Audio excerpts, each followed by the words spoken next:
Selamat pagi semuanya. Apa kabar hari ini? Kita melanjutkan materi minggu lalu ya, pertemuan ketiga. Sekarang kita sudah pertemuan keempat. Tapi untuk memperlancar pertemuan hari ini, marilah kita berdoa sesuai dengan agama dan kepercayaan masing-masing. Berdoa mulai. Berdoa selesai. Sehat semua anak-anakku? Kelas 8 ya. Sehat. Kalau toh ada yang tidak hadir di sini karena sakit dan sebagainya, kita doakan semoga bisa bergabung kembali minggu depan dan seterusnya dalam keadaan sehat walafiat. Untuk pemberitahuan selanjutnya, nanti pertemuan kelima Ibu akan mengadakan Zoom. Jadi yang memimpin doa bukan Ibu lagi, ketua kelasnya. Ketua kelas memimpin doa, kemudian adminnya nanti juga ikut bantu Ibu absen ya. Jadi kalau yang tidak ada ya udah tidak usah diabsen. Anggap saja bahwa mereka ini alfa. Kecuali alasan tertentu yang sudah Ibu bilang. Kemudian untuk pertemuan ketiga kemarin ya, Ibu menjelaskan mengenai sila ketiga. Sila ketiga Persatuan Indonesia, di mana kita mengutamakan persatuan dan kesatuan. Ibu bilang di sini, ini loh kita harus rukun. Rukun itu dibagi menjadi 3. Kemudian disebut tri kerukunan. Kerukunan antar umat beragama. Pelajari lagi. Kemudian yang kedua, kerukunan antar umat beragama dengan kepercayaan terhadap Tuhan yang Maha Esa. Yang ketiga, kerukunan antar umat beragama dengan kepercayaan terhadap Tuhan yang Maha Esa dan dengan pemerintah. Kemudian kita lanjutkan sila yang keempat. Jadi tambahannya itu tri kerukunan, 3. Kalau 1 itu eka, 2 dwi, 3 tri, 4 catur, 5 panca, 6 sat, 7 sapta, 8 itu asta, 9 nawa, 10 dasa. Ini bahasa Sanskerta. Nanti kita juga akan lihat dalam wawasan Nusantara, Trigatra, Pancagatra, jadinya asta gatra. Kemudian sila yang keempat itu mengutamakan musyawarah untuk mencapai mufakat. Kalau dalam bahasa kita itu namanya konsensus. Kalau sensus itu cacah jiwa. Penduduk Indonesia jumlahnya berapa, itu sensus. Kalau konsensus itu musyawarah mencapai mufakat. Kemudian yang sila kelima, keadilan sosial bagi seluruh rakyat Indonesia. Minggu kemarin sudah kita bahas sila kelima. Cuman ada tambahannya. Di sini ada pembagian keadilan menurut para ahli. Nanti Ibu mengambil 3 pendapat ahli. Yang pertama itu dari Aristoteles.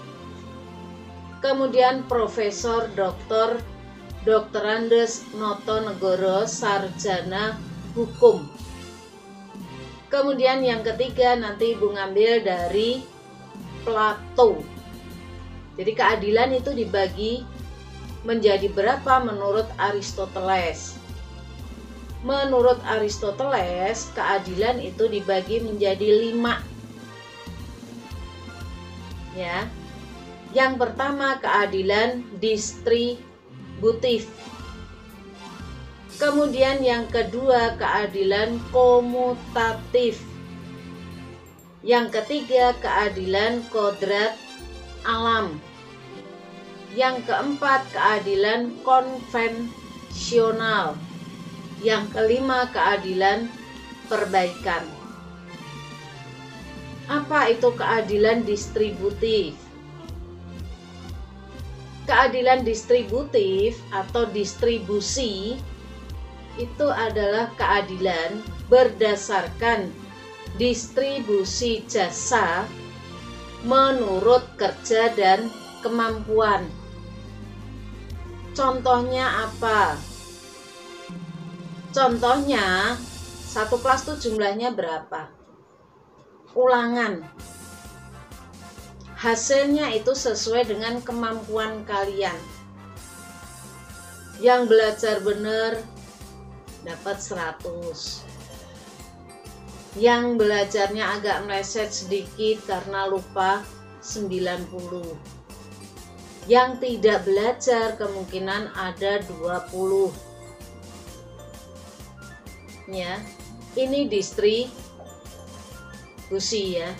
Jadi berdasarkan distribusi jasa menurut kerja dan kemampuan. Kemudian yang kedua, komutatif. Komutatif itu apa? Komutatif itu keadilan yang diberikan tanpa melihat jasa-jasa perseorangan. Semuanya diberikan sama. Ya tinggal dibalik contohnya tadi.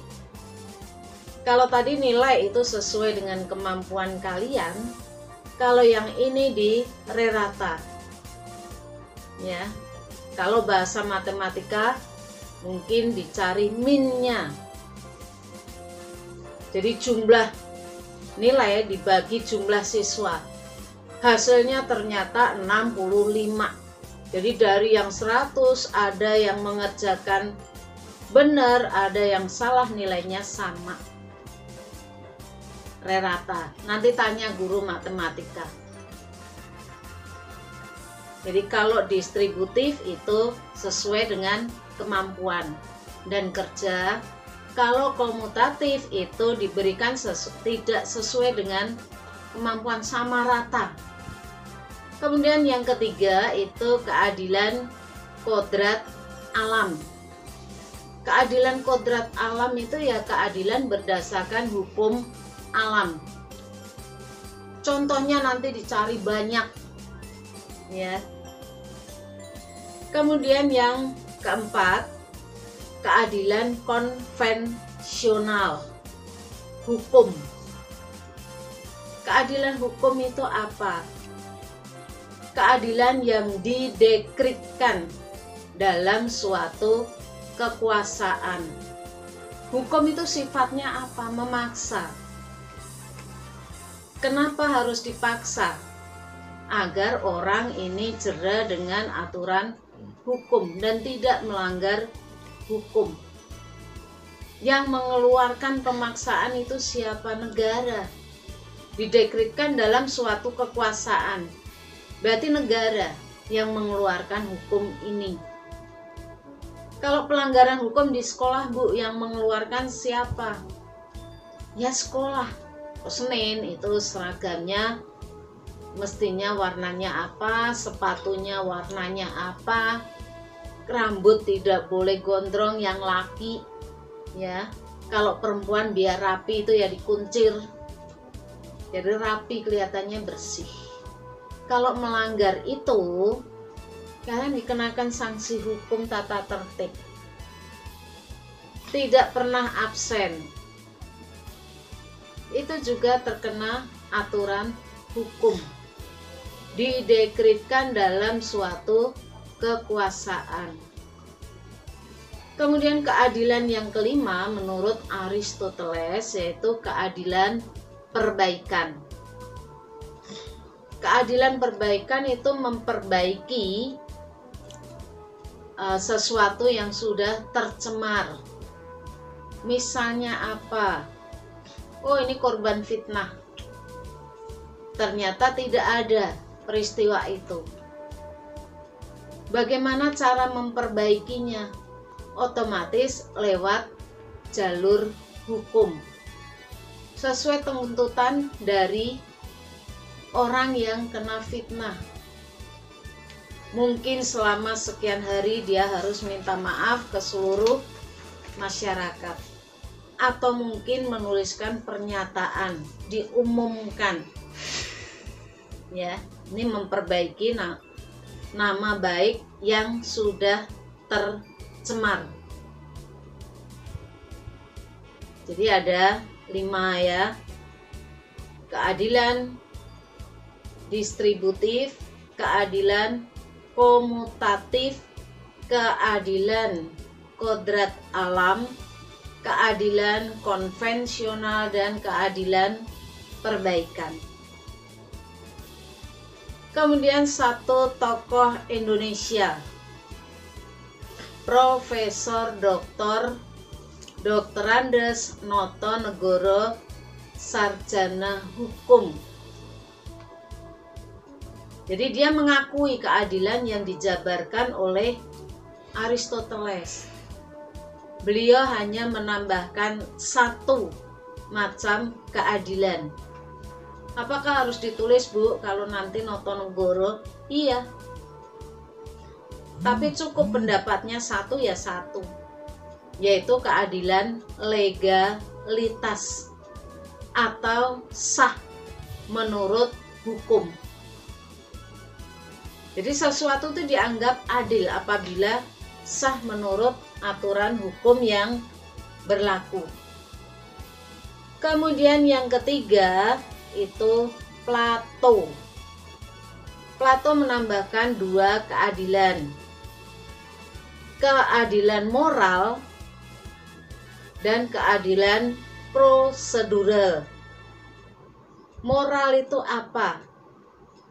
Keadilan moral itu menurut Plato, apabila hak dan kewajiban itu sudah tercapai, berarti kita sudah mencapai keadilan. Antara hak dan kewajiban itu sudah seimbang, berarti sudah adil. Karena apa? Adil itu kan sama. Adil itu seimbang. Kalau timbangan itu ya. Adil itu apa? Tidak berat sebelah dan sebagainya. Kemudian yang kedua, keadilan prosedural. Keadilan prosedural itu yang bagaimana? Yaitu keadilan yang diungkapkan di sini harus melalui suatu prosedur. Jadi keadilan itu tercapai apabila melalui suatu prosedur, ya. Sudah ngerti apa? Sudah ngerti apa? Sudah ngerti apa? Sudah ngerti. Paham ya? Sudah diulang-ulang. Jadi kalau kerukunan ada 3, kerukunan. Kalau keadilan menurut Aristoteles itu dibagi menjadi 5. Menurut Profesor Dr. Andes Notonegoro, sarjana hukum, itu hanya 1, legalitas atau sah menurut hukum. Kemudian Plato itu membagi keadilan menjadi 2, moral dan prosedural. Jadi dengan berpedoman pada Pancasila, itu adalah tuntunan tingkah laku kita sebagai warga negara Indonesia. Semuanya diawali dari perilaku Pancasila. Nilai-nilai kelakuan kita itu dari Pancasila. Yang pertama, dari lingkungan keluarga dulu. bagaimana kita menerapkan Pancasila dalam lingkup keluarga. Yang pertama, kita saling menyayangi. Kita saling musyawarah. Orang tua itu wajib menyayangi, menasehati, mendampingi putra-putrinya. Kemudian kalian itu juga punya hak untuk memperoleh pendidikan. Ya. Ini dari lingkup keluarga. Kemudian kalau bayar pajak, Bu, itu masuk yang mana? Nanti kita belum sampai ke sana. Jadi di keluarga itu juga gotong royong diterapkan. Jangan ibunya sendiri yang capek habis masak, masih cuci piring, masih cuci baju, masih nyetrika. Dibagi, ya. Ini gotong royong. Di keluarga dimusyawarahkan, ini loh tugasmu ini. Ini loh tugasmu ini. Tapi dengan catatan tidak mengganggu belajar. Kemudian yang kedua, selain lingkungan sekolah, itu adalah lingkungan masyarakat. Lingkungan masyarakat itu misalnya banyak, ya, mengadakan musyawarah. Jadi tidak pemuka-pemuka masyarakat itu yang memaksakan kehendak kepada warganya. Wah, pendapat saya begini, semuanya harus ngikut. Nggak bisa, harus dimusyawarahkan. Jadi yang paling gampang itu. Kemudian ikut gotong royong.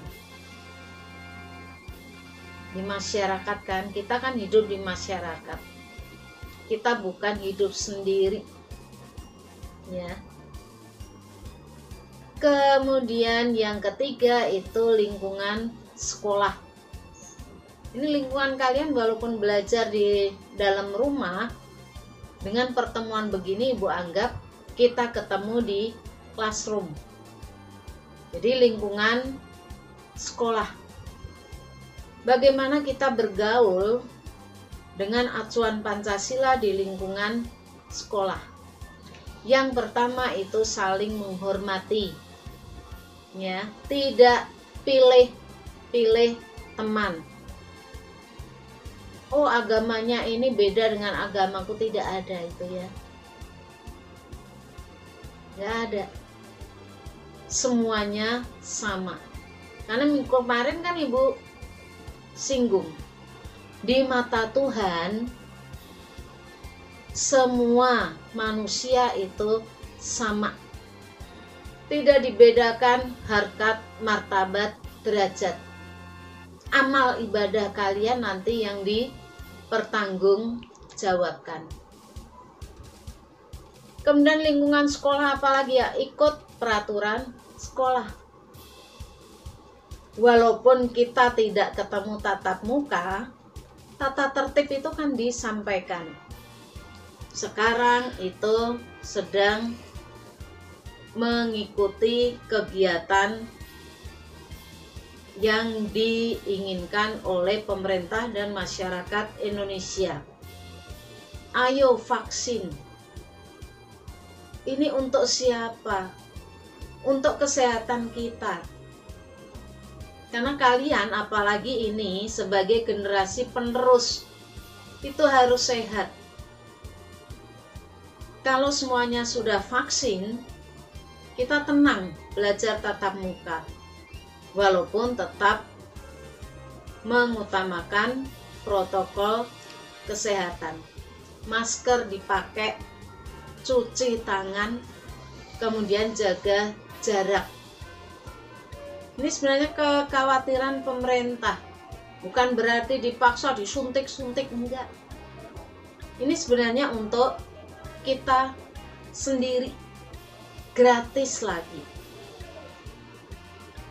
Pak Budi ngomong begitu, emang sudah vaksin sudah 2 kali ya. Itu dengan perjuangan panjang. Nanti kita cerita kalau tatap muka. Kalau kemungkinan ada yang ketiga ya berarti 3 kali. Ya, kan isunya begitu. 1, 2, kemudian ada yang ketiga. Kecuali yang sekarang masih terpapar COVID-19, 3 bulan nanti baru vaksin ya. Nggak apa-apa, nggak sakit. Yang penting sehat. Dukung program pemerintah dan dukung program sekolah. Biar semuanya sehat. Kita kembali seperti semula. Bergaul tanpa jarak, tidak apa-apa. Ya, sehat, kita menginginkan sehat. Kemudian yang terakhir itu dari lingkungan bangsa dan negara. Ini tentunya rangkuman dari keluarga, dari masyarakat, dari sekolah. Ini ada semua di lingkungan bangsa dan negara. Ditambah 1, bayar pajak. Jangan lupa bayar pajak. Ingatkan itu orang tua. Buat apa? Nanti juga dikembalikan ke kita lagi untuk kesejahteraan masyarakat Indonesia. Ya anak-anak ya. Selanjutnya kayaknya Ibu akhiri ya. Tapi sebelum Ibu akhiri, Ibu akan memberikan tugas ke kalian dari buku paket ya. Dari buku paket halaman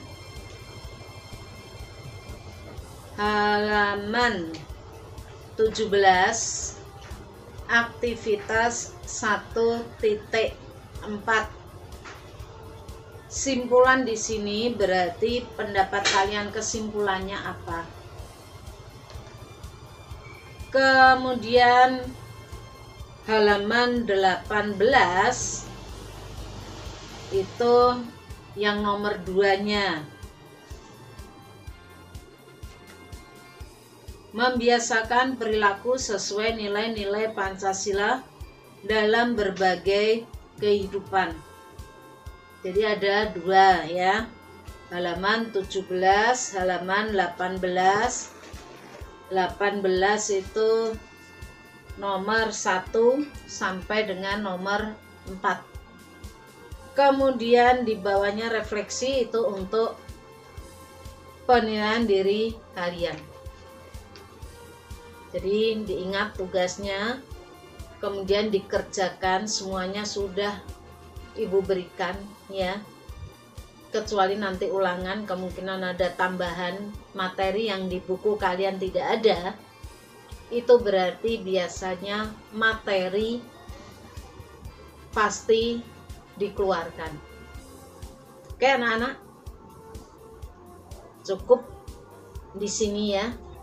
Salam sehat selalu.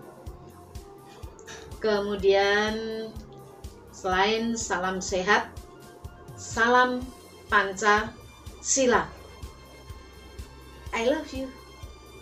Dan jangan lupa subscribe. Bye. Like-nya juga ya sayang.